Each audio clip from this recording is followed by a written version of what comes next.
Good morning and welcome back. If you've been following my Bible read through, sorry if you hear my dog's pitter patters on the ground over there. I'm just going to do my best to ignore her. Today I'm going to be in Genesis chapter 36 and 37. I will say, from what I can tell from 36, it seems to be just a chronological order of descendants of Esau. So I'm going to try to push my way through that. Let's get started. So, Esau's descendants, chapter 36. It says, this is the account of the family line of Esau, that is Edom.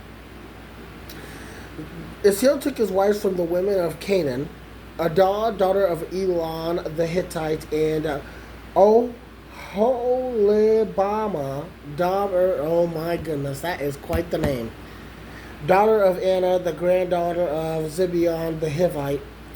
Also, Basemath, daughter of Ishmael, sister of Nebaioth. Adah bore Eliphaz to Esau. Basemath bore Reuel. And I'm just going to call her Oho because she's got a very long name. Oho bore Jehush, Jalam, and Korah. These were the sons of Esau who were born to him in Canaan. Esau took his wives and sons and daughters and all members of his household, as well as the livestock and all other animals and all the goods he acquired in Canaan, and moved to the land some distance from his brother Jacob. The possessions were too great for them to remain together. The land where they were staying could not support them both because of their livestock. So Esau, that is Edom, settled in the hill country of Seir. This is the account of the family line of Esau, the father of the Edomites in the hill country of Seir. These are the names of Esau's sons. Eliphaz, the son of Esau's wife Adah, Reuel, the son of Esau's wife Basemath, the sons of Eliphaz, Teman, Omar, Zepho, Gatam, Kenaz. The sons of Eliphaz also had a concubine named Timnah, who bore him Amalek. These were the grandsons of Esau's wife Adah. These were the sons of Reuel, Nathan, Zerah, Shammah, and Mizah. These were the grandsons of Esau's wife Basemath. The sons of Esau's was Oho, daughter of Anna, and the granddaughter of Zibeon, whom she bore to Esau, Jaash, Jalam, and Korah. These were the chiefs amongst Esau's descendants, the sons of Eliphaz, the firstborn of Esau, chiefs Teman, Omar, Zepho, Kenaz, Korah, Gatam, and Amalek. These were the chiefs of the descendants of Eliphaz and Edom. They were the grandsons of Adah. The sons of Esau, sons Reuel, chiefs Nahath. I think I said Nathan up above. I read that wrong. It's Nahath. Zerah, Shammah, Mizah. These were the chief descendants from Reuel and Edom. They were the grandsons of Esau's wife Basemath. The sons of Esau's wife Oho. Oh, wait. Yeah, chiefs Josh, Kalam. I've already read this. Yeah, I read this one. These were the sons of Esau, that is Edom, and their chiefs. These were their chiefs. These were the sons of Seir, the Horite, who were living in the region: Lotan, Shobal, Zibeon, Anah, Dishon, Ezer, and Dishan. These were the sons of Seir, and Edom were the Horite chiefs. The sons of Lotan, Hori, and Homan. Timnah was Lotan's sister. The sons of Shobal, Alvin, Manahath. I almost read that as Manhattan. Manahath, Ebal, Shepho, and Onam.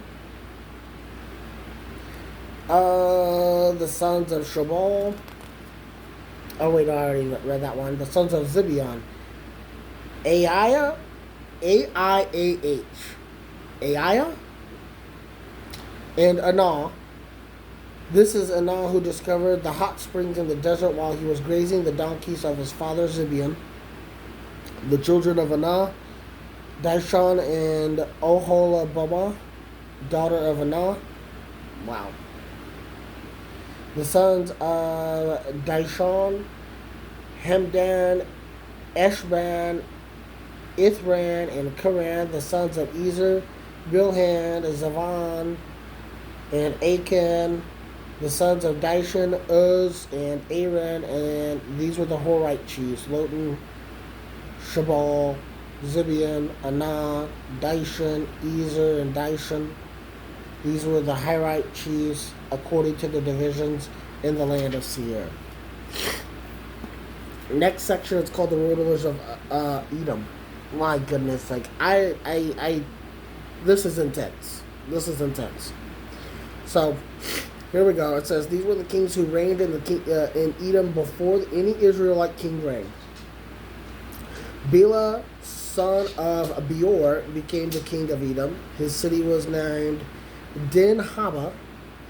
When Bela died, Jobab, the son of Zerah from Basra, succeeded him as king. When Jobab died, Husham from the land of the Timonites succeeded him as king. When Husham died, Hadad, son of Bedad, who defeated Midian in the country of Moab, succeeded him as king. His city was named Avith.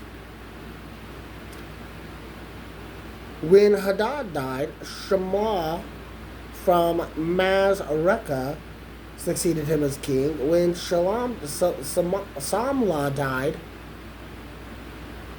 Shaul from Rehoboth on the river succeeded him as king.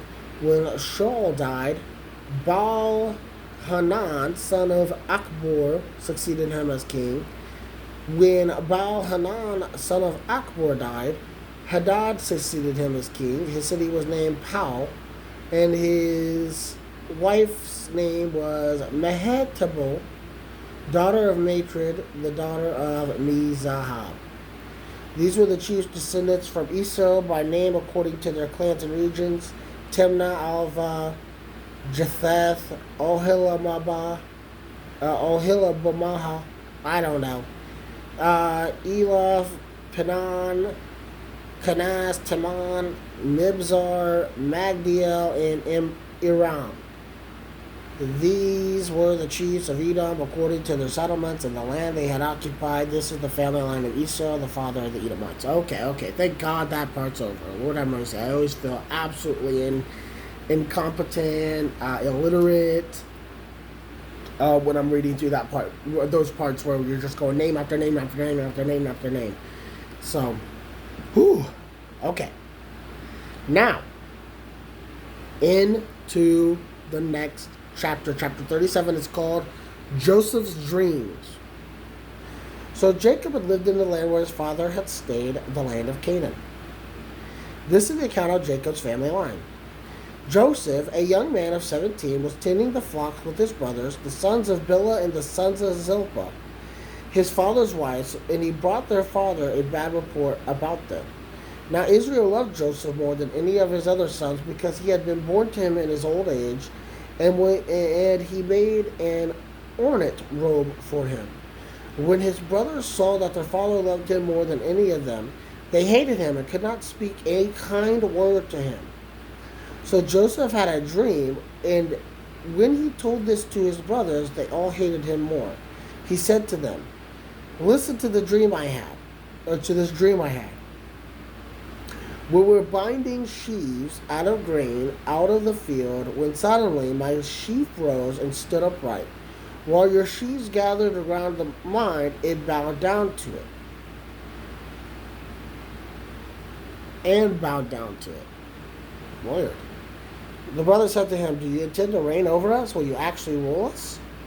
And they hated him all the more because of his dream and what he had said. So I don't know. I've said this in my previous videos. Dreams, visions. I don't know that I can get around that. Again, what is the difference between reading a dream in the past and someone going online and saying, "I had this mystical dream"? What's the difference? It's absolutely no difference. The only reason you distinguish between them is because this came from the Bible. So that's kind of where I'm at on dreams and visions and stuff like that. So, anywho, he said he had another dream, and he told his brothers, and he told it to his brothers. Listen, I had another dream, and this time the sun and the moon and 11 stars were bowing down to me. How do stars bow?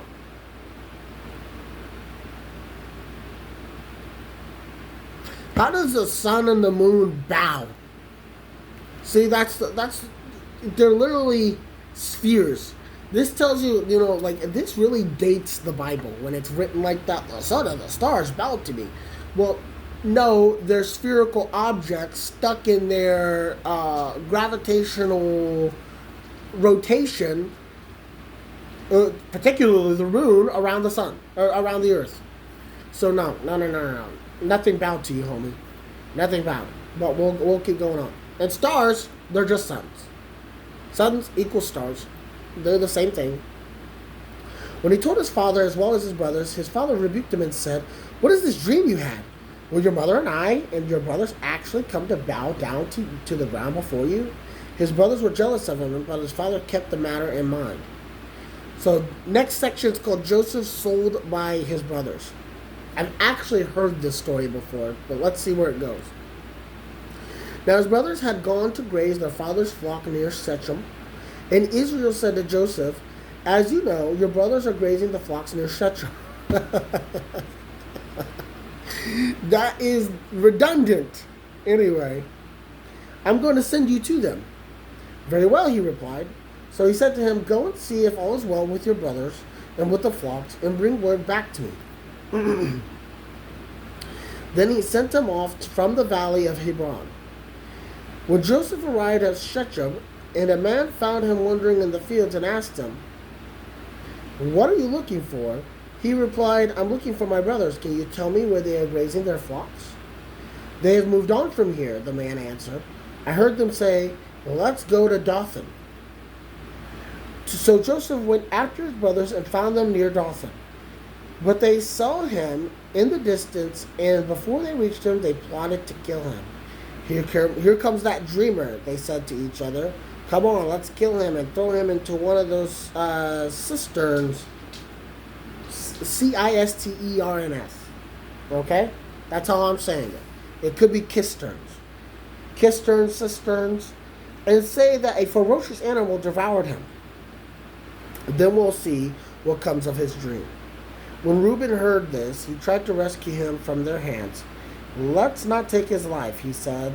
"Don't shed any blood. Throw him into the cistern here in the wilderness, but don't lay a hand on him." Reuben said this to rescue him from them and take him back to his father.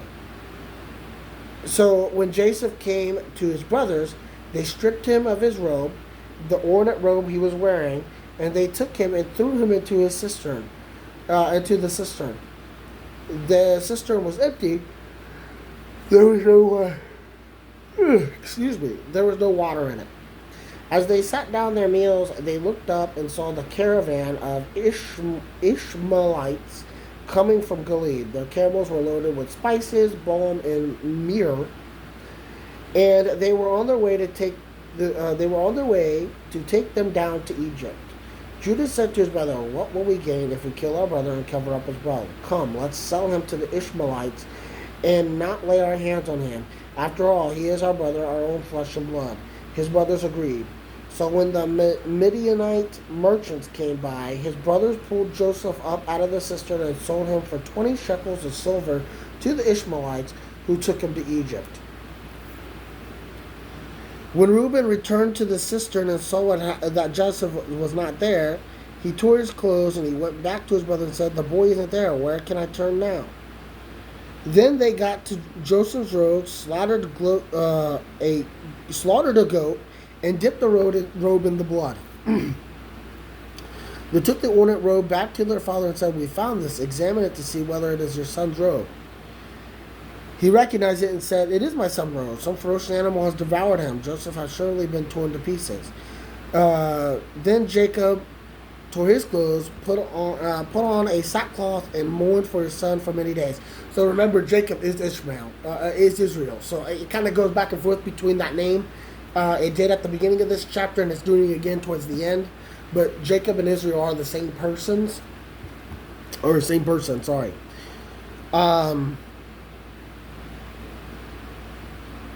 All his sons and daughters came to comfort him, but he refused to be comforted. No, I will continue to mourn until I join my son in the grave. So his father wept for him. Meanwhile, in the Midianites sold Joseph in Egypt to Potiphar, one of the Pharaoh's officials, the captain of the guard. So I'm going to stop right there. Exciting chapter. We're getting some action here. Joseph's been sold. Again, I'm not huge on the whole dream sequences because they are as relevant to me as somebody else's dream in real life, right? If I were to talk to somebody and they said to me, hey, I had a dream about insert, religious context here, I would say, okay, sure. I mean, not to discredit the dream, sure you probably did, but I don't go looking for things in dreams, and we can say, well, these dreams match up with other things that are quoted in the Bible, and that might be true. But when I hear things like the sun and the moon and the stars bowing, like, that's absolutely absurd. The sun and the moon are spheres stuck in their elliptical course around the moon, the moon around the earth. And then if you take a look at the sun, it's constantly, slowly making its way around our Milky Way galaxy. So that's where I'm at on that one. I hope you all have a blessed day. I'll be back tomorrow morning for some more. God bless.